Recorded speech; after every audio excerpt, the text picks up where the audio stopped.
कर्ज की रोटी खाने वाले मायके से अच्छा मेहनत की रोटी खाने वाला ससुराल। नमस्ते, आपका नाम क्या है? अंजलि। कितने का पर्चा बनता है? हमारे डॉक्टर बड़े अच्छे हैं, सभी का कल्याण चाहते हैं, इसीलिए कम पैसों में ही सभी का इलाज करते हैं। हमारे डॉक्टर की फीस बस 100 रुपए है। 100 रुपए क्या बस है? अगर तुम खुद कमाओ ना मेहनत करके तो पता चलेगा, लेकिन तुम्हारा काम तो बस कलम चलाना है। जल्दी से पर्चा बनाओ और बना कर दो, डॉक्टर से भी मिलना है। जी वैसे एक बात बता दूं, काम कोई भी आसान नहीं होता है, फिर चाहे वो बैठकर कलम चलाने का हो या कुछ और। गीता, अंदर आओ। आई डॉक्टर। जी बोलिए। अंदर से मुझे पैरासीटामोल टैबलेट और खांसी वाला सिरप दे दो। और हाँ, ये कुछ और टैबलेट्स हैं, इनको तुम दवाई में पीस कर लाना। जी डॉक्टर। ये तो बड़ी कड़ी दवाइयां हैं, पेश ही नहीं रही हैं। अरे कोई है, पर्चा कौन बनाएगा? डॉक्टर साहब आए हैं। गीता, जल्दी से जाकर पर्चों का हाल देखो, बाहर लोग खड़े हुए हैं, जाओ। जी डॉक्टर, ये लीजिए, जो दवाइयाँ आपने कही वो मैंने सभी निकाल दी हैं। नमस्ते अम्मा जी, आपका नाम बताइए। अम्मा जी नहीं हूँ मैं, सुष्मिता नाम है मेरा। बस बीमारियों की वजह से मैं लगने लगी हूँ। माफ कीजिए मैडम, ये लीजिए आपका पर्चा। अभी जब अंदर से पेशेंट आ जाएगी तो आप चले जाना। गीता, अरे जल्दी से अंदर आओ। जी डॉक्टर। डॉक्टर के एक बुलाने पर गीता अंदर जाती है और बाकी के वक्त वो काउंटर को संभाल रही थी। गीता एक गरीब घर की लड़की थी जो दिन रात एक करके मेहनत की कमाई करती थी। वो एक छोटे से हॉस्पिटल में लगी हुई थी, जहां उसको हॉस्पिटल और काउंटर दोनों का काम देखना था। शाम तक वो ऐसे ही मेहनत में लगी रही और जब उसका जाने का वक्त हुआ तो। डॉक्टर साहब, मेरा महीना हो गया है। पैसे? पैसे? किस चीज के? गीता, तुम्हारी सैलरी तो मैं दे चुका हूँ। दे दिए? लेकिन कब? डॉक्टर साहब, तुम्हारे बाबा ने तुम्हें नहीं बताया है क्या? वो कल आए थे, बड़ी मजबूरी जाहिर कर रहे थे, तो मुझे लगा कि एक दिन के बाद भी पैसे देने ही है तो क्यों ना अभी दे दिए जाए। तुम्हें पैसे नहीं मिले क्या? बाबा ले गए? डॉक्टर साहब, आपने उन्हें पैसे क्यों दिए? अरे अगर तुम मना करोगी तो मैं आगे से नहीं दूंगा उन्हें। पता नहीं उन पैसों का मेरे बाप ने क्या किया होगा। गीता गुस्से में अस्पताल से निकल आई और अपने घर को जाने लगी। अभी वो जा ही रही थी कि उसको रास्ते में उसकी बुआ की लड़की सोनिया मिली। अरे गीता, रुक भी जा, तू तो तूफान की रफ्तार से भाग रही है, क्या बात है? अरे सोनिया, तू कैसी है? मैं तो अच्छी हूँ, लेकिन ये तेरे मुंह पर 12 की जगह 13 क्यों बज रहे हैं? क्या हुआ है? कुछ नहीं यार, बस वही पुराना फाइनेंशियल इशू। बाबा मेरी जॉब के पैसे ले गए और बताया भी नहीं। क्या? जिस काम को तू इतनी मेहनत के साथ करती है वो उसके पैसे ले गए और तुझे बताया तक नहीं? बड़ी गलत बात है। उनके कर्ज की आदत ने तुझे कम परेशान किया हुआ है, जो अब ये सब भी। बस यही तो बात है। अब मैं घर जाकर देखती हूँ कि सब क्या है। गीता गुस्से में अपने घर को आई और अपने घर का हाल देखकर वो और ज्यादा हैरान हुई। घर में कुछ लोग बैठे हुए थे। भाई बताओ, ये कोई बात है? हम वक्त से आपका काम करवा देते हैं, लेकिन आपके जैसे लोग हमारी काम पर बना देते हो। अरे आप गुस्सा नहीं कीजिए, आपके पैसों का इंतजाम मैं कल तक करता हूँ। गुस्सा करने वाली तो बात ही है। आपको मैं बस कल तक का वक्त दे रहा हूँ, या तो मेरा पैसा दीजिए, नहीं तो मुझे पुलिस को बुलाकर कार्रवाई करने में देर नहीं लगेगी। क्या हो रहा है यहाँ? बोलिए, मैं कुछ पूछ रही हूँ, क्या है? अरे कुछ नहीं, तू अपने कमरे में को जा। बाबा, मुझे आपसे भी बात करनी है, लेकिन पहले ये बताइए कि ये सब क्या था? रोहित, तू ऐसे नई नवेली दुल्हन की तरह सभी के बीच में क्यों बैठा हुआ है? बोलना। अगर हमसे पूछ ले, मेरे बच्चे ने फोन लिया था। अब एक तो पहले ही इसने समझदारी से काम किया, फोन लिया वो भी किस्तों पर। ऊपर से ये दुकान वाला जरा सी किस्त लेट होने पर अफर रहा है। फोन ले लिया किस्तों पर? अबे 3 महीने पहले जो तूने फोन लिया था उसका क्या हुआ रोहित? अरे बताया तो था, उसमें आवाज नहीं आ रही थी। अब क्या तू सवाल जवाब ही करती रहेगी? बस आवाज ना आने की वजह से तूने नया फोन ले लिया? कौन सा लिया है फोन? कौन सा मॉडल? लेटेस्ट वाला। बस इसकी आग लगी हुई थी तुझे कि कैसे भी झूठी शान दिखाने को तेरे पास फोन आ जाए, चाहे घर में खाने को ना रहे, जमाना थूके, लेकिन तुझे अपनी झूठी शान झाड़नी थी। अरे करम जल्दी, मेरे बेटे को क्यों मार रही है? रोहित, मन तो कर रहा है कि क्या मन तो कर रहा है कि? बोल, क्या मन कर रहा है तेरा? ज्यादा बड़ी है तू, हम क्या मर गए हैं जो तू हाथ उठा रही है? बोल। माँ बाबा, क्या हो गया है आपको? इस कर्ज का चस्का इस कदर ना लगाइए, ये सब ठीक नहीं है। इंसान इसके बोझ तले ऐसा दबता है कि उठ नहीं पाता है। यहाँ मैं मेहनत कर करके परेशान हूँ कि कैसे भी हमारा ये कर्ज उतार दूं, और आप हो कि इस कर्ज के पहाड़ को बनाए जा रहे हो। बस हो गया तेरा भाषण, चल अब अपने कमरे को निकल। गीता उन लोगों को समझा रही थी, लेकिन किसी को भी उसकी बात समझ में नहीं आ रही थी। गीता बेचारी उदास होकर अपने कमरे को ही आ गई और वहां वो खूब रोई। गीता के घर वालों को कर्जा करने की बुरी आदत लगी हुई थी। वो ऐसे ही फिजूल खर्ची किया करते थे, वो भी दूसरों से पैसे लेकर। ऐसी ही अगली सुबह गीता काम पर जाने को तैयार होकर आई। माँ नाश्ता बनाया नहीं है क्या आज? नहीं, वो हमारे पास तो पैसे नहीं थे और आप कर्ज का कहाँ ही खाएंगी। माँ मैं तो बस आपको सीधे रास्ते पर लाना चाहती थी, लेकिन जब आपको मेरी बात समझनी ही नहीं है, कोई नहीं, मैं काम पर जा रही हूँ, ठीक है ना? ठीक है, अरे माँ देखो मैं क्या लाया। आ गया मेरा बच्चा।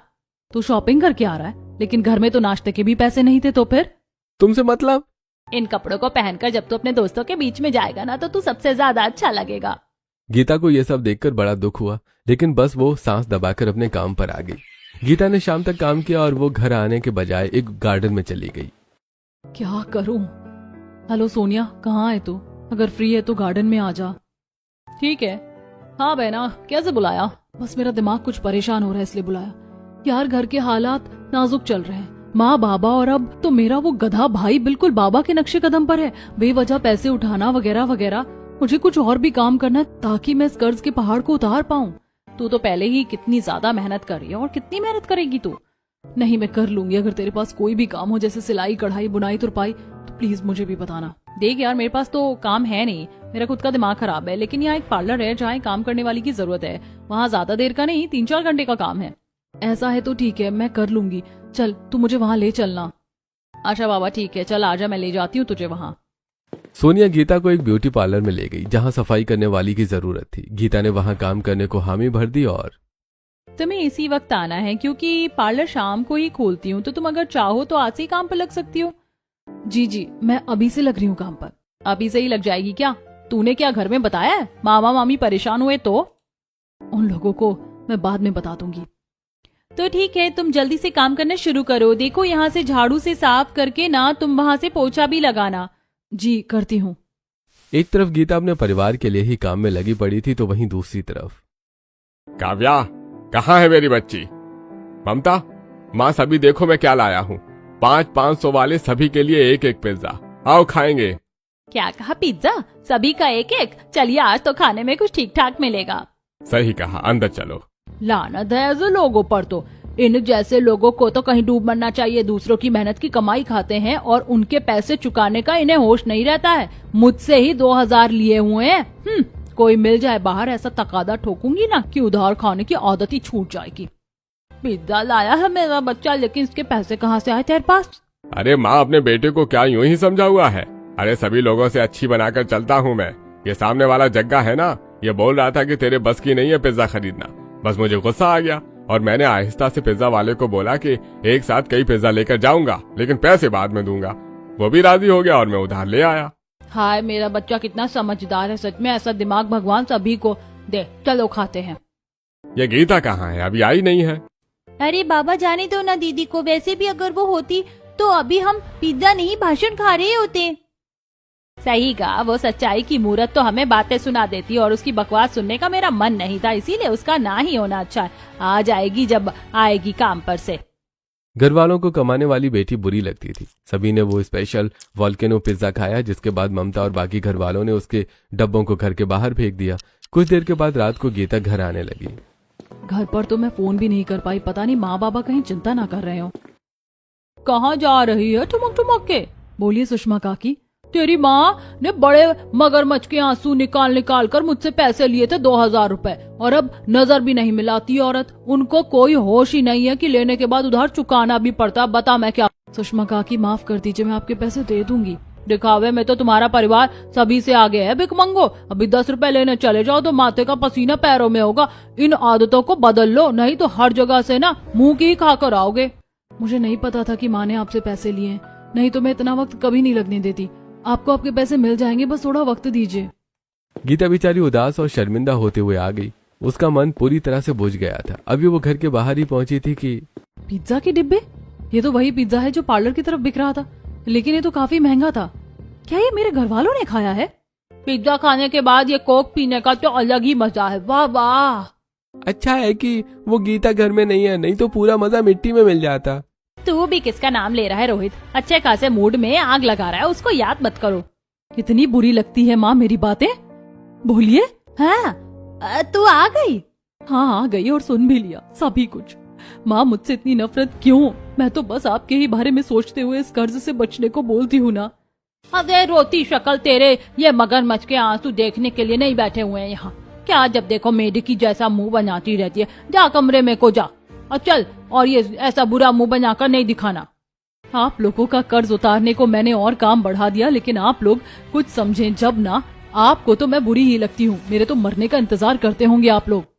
गीता ऐसे बोलते हुए अपने कमरे को चली गई, जिसके बाद वो कमरे में जाकर खूब रोई, लेकिन कोई उसके पास नहीं आया। क्यों भगवान जी, क्यों? मैं ही क्यों? अगर मुझे इन लोगों के बीच जन्म देना था तो मुझे भी उधारबाजी बना देते। इन सभी के बीच में ये ईमानदारी का कीड़ा क्यों पैदा किया आपने मेरे अंदर? बोलिए। गीता ने ऐसे ही सारी रात भगवान से सवाल किए। ऐसे ही अगली सुबह वो परेशान ही काम पर जाने को नीचे उतर कर आई और उसने कुछ देखा। ये क्या हो रहा है? माँ, बाबा? अरे अरे भाई आराम से, इसमें नाजुक चीजें हैं, आराम से उतारो। माँ, ये इतना सारा सामान किसका उतर रहा है? कोई तो कुछ बताओ। किसी ने कुरियर करवाया है क्या हमारे घर? हाँ करवाया है ना, तेरे जो लंदन वाले ताऊ जी है ना, वहाँ से आया है। माँ, मैं मजाक के मूड में नहीं हूँ, मुझे सच में जानना है कि ये सब मंगवाया है। ओ बहू, इसमें ना चवन्नी कम है, इसको ऐसे समझ नहीं आता। मैं बताती हूँ तुझे गीता, ये सामान हमने मंगवाया है। घर का सारा ही सामान, फ्रिज, कूलर, वॉशिंग मशीन, ये सब पुराने हो रहे थे तो ये मंगवा लिए, और टीवी वो भी बदल लिया, और एसी, और तेरे भाई के लिए एक बाइक, ये सब किश्तों पर लिया। ठीक है ना? इतना सब? लेकिन किस लिए? हमारे घर में जो सामान था वो काफी नहीं था माँ। देख गीता, मैं तेरी माँ हूँ, तू मेरी माँ नहीं है, समझ आया? इसीलिए मेरे आगे मुझे समझाना नहीं। निकल तू यहाँ से, अपने काम पर चल। गीता बेहद ही हैरान थी अपने घर वालों की इस हरकत से। वो कुछ बोली तो नहीं, लेकिन उसकी आंखों में आए हुए आंसू सब बता रहे थे। वो घर से काम पर आने को निकल गई, लेकिन वो एक अलग ही धुन में थी, जिससे उसको ये पता नहीं था कि वो कहाँ जा रही है। अरे ओ लड़की, मेरे ट्रक के आगे से हट, समझ आया? नहीं तो कुछ नहीं हो सकता, बेकार है। मेरे घर वाले कभी भी नहीं बदल सकते और ये तय है। अरे लड़की हट जा, नहीं तो चढ़ाता हुआ चला जाऊंगा। अरे लड़की सुनो सुनो, तुम सुन रही हो? अरे सुनो, कहाँ है तुम्हारा ध्यान? हाँ? कौन हो तुम? पागल हो गई थी? उस ट्रक के आगे से हट क्यों नहीं रही थी? अगर वो तुम्हारे ऊपर उसको चढ़ा देता तो? बोलो। तो ज्यादा से ज्यादा क्या ही हो जाता। ऐसे भी मेरा इस दुनिया से जाने का कोई इरादा नहीं था, इसीलिए आपका शुक्रिया। मैं आगे से ध्यान रखूंगी। गीता ऐसे बोलती हुई चली गई। रवि बस उसको देखता रह गया। अजीब लड़की है, जो भी है खैर। ऐसे बोलकर रवि अपने रास्ते चला गया और गीता अपने मेडिकल स्टोर में चली गई। ऐसी कुछ देर बाद, हाँ, नाम बताइए। अरे आप तो अरे तुम तो वही हो ना जिसने सुबह मेरी जान बचाई थी। क्या इत्तेफाक है, आप और मैं दोबारा मिल गए। चलिए इसी बात पर एक हैंडशेक। क्या बकवास है? तुम्हें क्या लगता है कि मैं पागल हूँ? अच्छे से जानती हूँ मैं तुम्हारे जैसों को, तो रोजाना 36 आते हैं और जाते हैं। तुम्हें क्या लगता है कि तुमने मुझे बचाया और मुझे तुमसे प्यार हो गया और अब मैं तुम्हारी फैन हो गई हूँ और तुम्हारे बिना नहीं रह सकती हूँ? बोलो। नहीं, ऐसा नहीं है। यहाँ मेरा पीछा कर रहे थे ना तुम? ऐसा कुछ भी नहीं है मेरी माँ, चुप हो जाओ। ये देखो, खून बह रहा है। अपने काम पर था और चोट लग गई थी, तो बस उसी के लिए दवाई लेने आया हूँ। अब जल्दी से पर्चा बना दो। माफ कीजिए, गलती हो गई। ये लीजिए आपका पर्चा। गीता ने घबराते हुए रवि को उसका पर्चा बनाकर दिया। ऐसी रवि पट्टी करवा कर चला गया और शाम को गीता अपने पार्लर वाले काम पर आ गई। क्या बात है, तुमने आने में बड़ी देर कर दी आज? वो मेडिकल हॉस्पिटल में आज ज्यादा मरीज थे तो इसीलिए देर हो गई। हॉस्पिटल अपनी जगह है, लेकिन मेरे पास भी तुम काम ही करने को आओगी, और ऐसा नहीं है कि मैं तुम्हें इसके बदले में कुछ दूंगी नहीं। इसीलिए वक्त से आया करो, और पार्लर भी चलने वाली जगह है। चलो, अब यहाँ कोई कस्टमर तो आया नहीं है, इसीलिए झाड़ू को तो रहने दो, बाहर से तुम सफाई कर दो। अच्छा जी, करती हूँ। संगीता की बात को सुनकर गीता बाहर की सफाई करने को चली गई। अभी वो बाहर गई ही थी कि तभी, अरे तुम, अब तो पक्का हो गया ना कि तुम मेरा ही पीछा कर रहे हो? अरे नहीं, मैं पीछा नहीं कर रहा हूँ, माँ कसम। मैं तो बस यहाँ से गुजर रहा था। यहाँ मेरा घर है, अब क्या अपने घर के रास्ते भी न जाऊं? अच्छा, माफ करना, मैंने फिर से शक किया। वैसे अच्छा ही है कि आप मुझे मिल गई। ये लीजिए, आपको जब ट्रक के सामने से बचाया था तो आपका रुमाल गिर गया था। आपका शुक्रिया। अरे वैसे लगता है कि आप बड़ी ही मेहनती हैं, तभी तो कभी यहाँ काम करते दिखाई देती हैं, कभी वहाँ। हाँ, तो मेहनत करने में क्या बुराई है? कम से कम कमाई अपनी और इज्जत वाली तो होती है। वैसे आप ये क्यों पूछ रहे हैं? क्योंकि मेहनती लोग कम होते हैं ना। वैसे मेरा नाम रवि है, आप मुझे जान गई हैं। मैं आपको और आप यहाँ काम भी करती हैं, तो चलिए दोस्ती कर लेते हैं। मैं ऐसे ही किसी से दोस्ती नहीं करती। मजाक था, आज से हम दोस्त हुए, ठीक है ना? गीता और रवि ने हाथ मिला लिया। उसके बाद वो दोनों पक्के दोस्त बन गए। रवि गीता से बोलकर अपने घर को निकल गया और गीता अपनी राह आ गई। ऐसी कुछ दिन और गुजर गए और अब गीता और रवि की दोस्ती बस दोस्ती नहीं थी, बल्कि वो एक दूसरे को पसंद भी करने लग गए थे। ऐसी आज के दिन गीता हॉस्पिटल में थी कि तभी उसके पास रवि आया। गीता, हाँ क्या हुआ रवि, बोलो। मुझे नहीं पता कि यह सुनकर तुम किस तरह से बर्ताव करोगी। हो भी सकता है कि तुम मुझसे कभी भी बात ना करो, लेकिन यह बात मैं और नहीं छिपा सकता हूँ। मैं तुम्हें पसंद करता हूँ गीता, और आज से नहीं, उस दिन से ही, जिस दिन से मैंने तुम्हें देखा था। तुम्हारी तस्वीर मेरी आंखों में बस गई थी। मुझे कोई लड़की ऐसी नहीं लगी जैसी तुम हो। अब मुझे नहीं पता कि तुम्हारा क्या जवाब है, लेकिन मैंने अपने दिल की बातें तुमसे कह दी हैं। मुझे भी तुम बहुत अच्छे लगते हो रवि, और सभी से ज्यादा जरूरी बात, तुम एक अमीर नहीं लेकिन मेहनती लड़के हो। क्या सच में गीता? मैं भी तुम्हें पसंद हूँ? तो ठीक है, अब तुम ही मेरी पत्नी बनोगी। मैं तुम्हारे बारे में अपने घर में बता दूंगा, तुम भी बात कर लेना। रवि की बात पर गीता मुस्कुरा दी, जिसके बाद वो अपने घर आ गई। उधर रवि ने अपने परिवार में गीता के बारे में बता दिया था। गीता बड़ी ही अच्छी लड़की है माँ, बाबा, वो बहुत मेहनती है और मेहनत की कमाई करने वालों को पसंद करती है। ठीक है, तो उस लड़की को हम अपने बेटे के लिए देख आएंगे। वैसे भी एक प्यारी सी गुड़िया से मुझे अपने रवि की शादी करनी है ना। रवि अपनी माँ बाप की बात सुनकर खुश हो गया, लेकिन जब गीता ने अपने घर में बताया तो कितने गज जमीन है लड़के के पास? कितने का मालिक है? कोई अमीर लड़का ही जाल में फंसाया है ना तूने? छी माँ, दादी, ये आप किस तरह की बातें कर रही हैं? मैंने जिसको पसंद किया है वो अमीर नहीं है, बल्कि हमसे भी ज्यादा गरीब है। नहीं, अगर लड़का अमीर नहीं है तो तेरी शादी वहाँ नहीं होगी। क्यों? आपको लड़का अमीर ही क्यों चाहिए? अब इसमें आपका कौन सा लालच है, मुझे बताएंगे? पैसा लगाकर हम तेरी शादी करेंगे और लड़का गरीब होगा तो उसमें हमें क्या फायदा है? भूल जाइए, मैंने आपसे कुछ कहा था। मैं कैसे भूल गई कि आप तो कर्ज के भूखे और उधार खाने वाले लोग हैं। मैंने भी किस तरह की बात कर दी आपके सामने माँ बाबा। रहने दीजिए कि मैंने कुछ कहा था। मैं अब रवि से ऐसे शादी कर लूंगी कि आपको भनक भी नहीं पड़ेगी। सोचना भी नहीं। तू अगर ऐसे शादी करेगी तो हमारी क्या इज्जत रह जाएगी? ओहो, वैसे भी तो बहुत इज्जत है ना हमारी। हर कोई तो हम लोगों को गाली देता है माँ। हर किसी का पैसा आप खाए हुए बैठे हैं। या तो आप मेरी शादी सादगी से एक मंदिर में रवि से करवा देंगे, या फिर मैं ही आहिस्ते से निकल के शादी कर लूंगी, बस। गीता अपने फैसले पर अटल हो गई थी। उसने किसी की नहीं सुनी। आखिर में सभी को गीता की बात पर राजी होना पड़ा और 4 दिन बाद ही रवि और गीता की मंदिर में शादी तय हो गई। ऐसी 4 दिन भी हो गए और अब गीता अपने कर्जदार मायके से निकलकर इज्जत की रोटी कमाकर खाने वाले ससुराल आ गई थी। अभी उसका गृह प्रवेश हो रहा था। स्वागत है बहू तेरा। सच में मेरे बेटे ने तो बिल्कुल स्वर्ग से उतरी हुई अप्सरा पसंद की है। आजा बहू, तू हमारे घर में आकर अपने कदमों से इसको रोशन कर दे। हमारा घर थोड़ा छोटा सा है बहू, लेकिन हमारा ये अपना ही घर है। किसी का एहसान नहीं है कि कभी भी हमें निकाल कर खड़ा कर दे। छोटा है लेकिन अपने में रह रहे हैं। बस बाबा, यहीं से ही अपनी जीत है। घर भले ही छोटा हो, लेकिन अगर वो अपना हो ना तो उसमें सुकून है। लगता है कि भैया ने अपनी जैसी ही सोच की भाभी ढूंढी है। अच्छा है, अब हमारी वाइब मैच करेगी। चलो भाभी, अब अंदर भी आ जाओ। गीता पूजा के बोलने पर अंदर आई, जिसके बाद रवि और गीता अपने छोटे से कमरे में ही चले गए। ऐसी अगली सुबह आई और आज गीता की पहली रसोई की रस्म थी। वो सुबह जल्दी उठी और शारदा उसको रसोई में लेकर आई।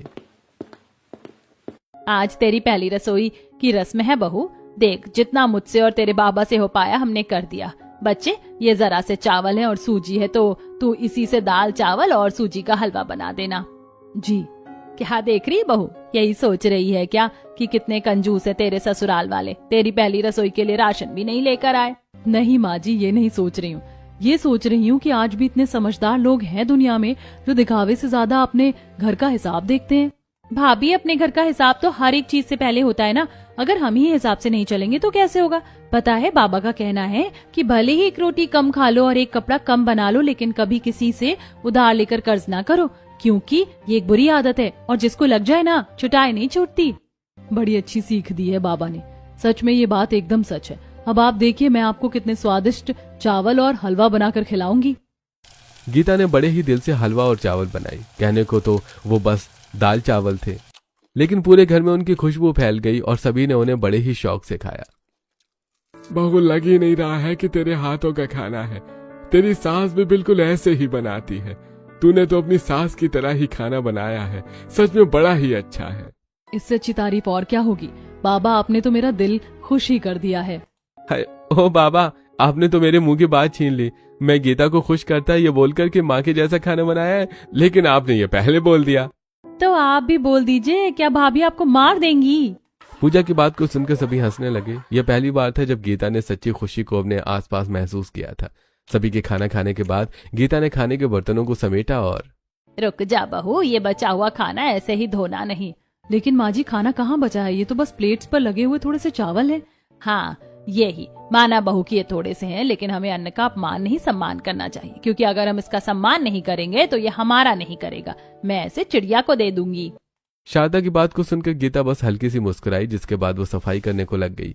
गीता को एक ऐसा परिवार मिल गया था जिस तरह के परिवार को वो पहले कभी बस कल्पना किया करती थी। ऐसे ही अब गीता की शादी हुए 1 हफ्ता हो गया था और आज के दिन गीता को उसकी बुआ सास शालिनी ने उसके परिवार के साथ दावत पर बुलाया था। माँ जी, मैंने अपनी साड़ी के ऊपर इस्त्री कर ली है। अब आप बता दीजिए कि आप और पूजा क्या पहनने वाली हैं, तो मैं आप लोगों के कपड़ों को भी इस्त्री कर दूंगी। माँ, मेरे पास तो कुछ भी नहीं है पहनने को। बेटा देख ले ना, कुछ ना कुछ तो मिल ही जाएगा। अब मुझे ही देख ले, मेरे पास भी कुछ नहीं था, लेकिन ढूंढने पर एक पुरानी साड़ी मिल गई। अब किसको पता है कि ये कौन से सन की है, मैं तो पहन जाऊंगी। माँ, मेरी भी एक पुरानी अनारकली ड्रेस रखी हुई है, मैं उसको ही निकाल देती हूँ। आप ठीक कहती हैं, किसको याद रहेगा कि ये कौन से सन की है। अगर बिल्कुल ही कुछ नहीं है आप लोगों के पास तो आपको दिलवा लाती हूँ, मेरे पास थोड़े पैसे हैं। नहीं नहीं बहू, कोई जरूरत नहीं है। और तुम्हारी बुआ सास के ही तो घर दावत है, उन्हें ही पता है कि उनका भाई किस तरह के हालात में रहता है। जब पैसे ना हो तो बेकार में फिजूल खर्ची अच्छी बात नहीं है। तू चिंता नहीं कर, हम पहन लेंगे। ठीक है माँ जी। गीता अपनी सास की सादगी और जरा भी दिखावा न पसंद करने वाले बर्ताव से बड़ी खुश थी। सभी कुछ ही देर में तैयार हो गए, जिसके बाद रास्ते से उन्होंने एक सस्ता सा ही गिफ्ट ले लिया और उसको लेकर वो शालिनी के घर पहुंच गए। भाभी, भाई, आप लोगों का स्वागत है। आजा मेरी प्यारी बहू। नमस्ते बुआ सास जी। नमस्ते बुआ। अरे मेरी सोन पापड़ी, तू भी आई है? आपके लिए रास्ते से गिफ्ट लिया है, खोलकर तो देख लो। अरे वाह, कितनी सुंदर शॉल है, मुझे तो ये बड़ी पसंद आई। मेरा भाई जो आया है। भैया चलो आओ, मैंने खाने को आप लोगों के लिए काफी कुछ बनाया, आप सभी चलकर खा लो, उसके बाद हम बातें करेंगे। बुआ जी कितनी अमीर है, लेकिन इतनी अमीर होने के बावजूद भी मेरे परिवार वालों ने कोई दिखावा नहीं किया, बल्कि जितना उनके पास था बस उतना ही उन्होंने खर्च किया। इसे ही कहते हैं समझदारी। क्या हुआ बहू, क्या बात है, क्या सोचने लग गई है? कुछ नहीं बुआ जी। तो फिर आना, चलो खाते हैं खाना, इंतजार कर रहा है। शालिनी की बात को सुनकर सभी डाइनिंग टेबल पर चले गए, जहां उन्होंने खाना खाया और खाने के बाद शालिनी से वो सभी बातें करने लगे।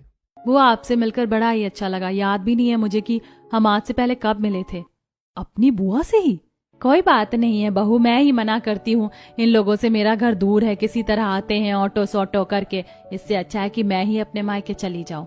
सही कहा, दोनों भाई बहन का एक सा मानना है कि भले ही मन मार लो, लेकिन कभी किसी काम के लिए कर्ज ना लो। चलो चलो, तुम लोगों ने मेरी काफी ज्यादा तारीफ कर ली। अब घर चलो, नहीं तो अगर ऑटो नहीं मिला तो हमें अपने किराए से जाना पड़ जाएगा। अनिल की बात सुनकर सभी शालिनी के घर से आ गए। ऐसे ही थोड़े से दिन और गुजरे और आज के दिन रवि कुछ परेशान था। वो परेशान ही गीता के पास आया और गीता, जरा आना, मुझे कुछ बात करनी है। हाँ जी, क्या बात है? यहाँ नहीं, कमरे में चलो। आ गई, अब बताइए। वो तुम्हारे बाबा आए थे मेरे पास जब मैं काम पर था। हाँ, तो क्या हुआ? हाँ, तो उन्होंने मुझसे 1000 रुपए मांगे हैं। अब तुम बताओ, उन्हें मैं चाहता तो वहीं हाँ कह देता, लेकिन मैंने तुमसे पूछना बेहतर समझा। क्या बाबा आए थे? देखिए, मैं वैसे नहीं कह रही हूँ, वो मेरे बाबा हैं, लेकिन उन्हें कर्ज की बहुत बुरी लत है। अगर उनका काम दाल रोटी खाकर हो सकता है ना, तो भी वो कर्जा लेंगे और घर में बिरयानी और पनीर ही लाएंगे, और पैसे लौटाने की तो उनकी नियत ही नहीं। इसीलिए आप उन्हें 1 रुपया नहीं देना। मुझे तुमसे ये उम्मीद नहीं थी गीता। वो तुम्हारे बाबा हैं, तुम उन्हें मुझसे बेहतर जानती हो। अगर तुम मना करती हो तो ठीक है, मैं उन्हें नहीं दूंगा, लेकिन मैं उन्हें मना नहीं कर सकूंगा, तुम ही कह देना। रवि ने गीता को फोन मिलाकर दिया, जिसके बाद गीता ने अपने बाप से पैसों को मना कर दिया। एक दिन अचानक किशोर के घर पुलिस और बैंक के अधिकारी पहुंच गए। क्या यही रोहित का घर है? जी, क्या बात है साहब? रोहित के नाम पर 10 लाख रुपए का लोन है, उसकी भी एक भी किस्त जमा नहीं हुई है। इतना ही नहीं, रिकॉर्ड में भी ये भी दिख रहा है कि नई पहचान और दूसरे बैंक खातों से फिर लोन लेने की कोशिश की गई है। रोहित को हमारे साथ चलना होगा। साहब, मैंने कोई दूसरा लोन नहीं लिया, मुझे तो इस बारे में कुछ भी नहीं पता। मेरा पोता ऐसा नहीं कर सकता साहब, जरूर कोई गलती हुई है। साहब, मेरे बच्चे ने ऐसा कुछ नहीं किया, एक बार अच्छे से जांच कर लीजिए। जो कहना है थाने आकर कहिए। फिलहाल रोहित को हमारे साथ चलना होगा। पुलिस रोहित को अपने साथ थाने ले गई। पूरे घर में मातम जैसा माहौल हो गया। तभी रोहित की बहन गीता अपने पति रवि के साथ मायके पहुंची। माँ, बाबा, क्या हुआ? रोहित कहाँ है? बेटी पुलिस उसे पकड़ कर ले गई है, कह रही थी कि उसने लाखों का लोन लिया है। यह सुनते ही गीता, रवि और पूरा परिवार तुरंत पुलिस स्टेशन पहुंच गया। इंस्पेक्टर साहब, मेरे भाई ने कोई लोन नहीं लिया है। कुछ महीने पहले उसके दोस्त ने इसके दस्तावेज लेकर धोखे से लोन लिया था। इसका कोई सबूत है आपके पास? जी, ये मेरे भाई और उसके दोस्त की चैट है जिसमें वो खुद दस्तावेज मांग रहा है। और ये देखिए, जिस लोन की आप बात कर रहे हैं उसकी भुगतान अवधि अभी भी पूरी नहीं हुई है। बिना पूरी जांच के आप मेरे भाई को आरोपी नहीं मान सकते। असली दोषी वो दोस्त हैं जिसने रोहित के भरोसे का गलत फायदा उठाया। सबूत देखने के बाद पुलिस ने पूरे मामले की दोबारा जांच की। लगता है रोहित के साथ धोखाधड़ी हुई है। हम असली आरोपी की तलाश करेंगे। फिलहाल रोहित को छोड़ दिया जाता है। रोहित के छोड़ते ही पूरे परिवार ने राहत की सांस ली। अरे अगर आज गीता समय पर नहीं आती तो पता नहीं क्या हो जाता। मुझे माफ कर दो। आज के बाद मैं किसी भी कर्ज के पीछे नहीं भागूंगा। मैं हमेशा समझाती रही कि मेहनत करना सीख लो, कर्ज की जिंदगी छोड़ दो, लेकिन मेरी बात किसी ने नहीं मानी। आज देख लिया ना, एक छोटी सी लापरवाही पूरे परिवार को कितनी बड़ी मुसीबत में डाल सकती थी।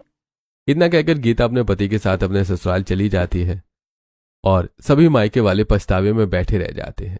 दोस्तों, आजकल फर्जी लोन और फ्रॉड एप्स की वजह से न जाने कितने युवा अपनी मेहनत की कमाई और भविष्य दोनों गंवा रहे हैं। क्या आप कभी किसी ऐसे ही फ्रॉड का शिकार हुए हैं? कमेंट बॉक्स में कमेंट करके जरूर बताइए।